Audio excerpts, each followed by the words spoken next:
This is how they do road construction in Texas. People say, oh, there's nowhere to build any more lanes. I used to hear that in Seattle all the time. Well, where are they going to build? You got to build. You got to keep the traffic moving. If you have to build up 50, 70 feet up, you got to do it. And they get it done quick, too.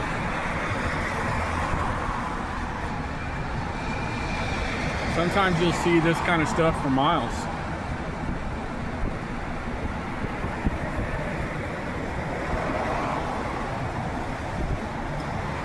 Unfortunately, a lot of it's toll roads. We can talk about that later. That's a nasty subject.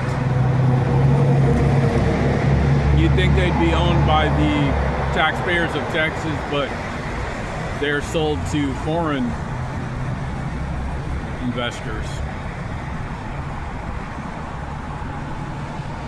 You can see on this one coming up here, the second phase.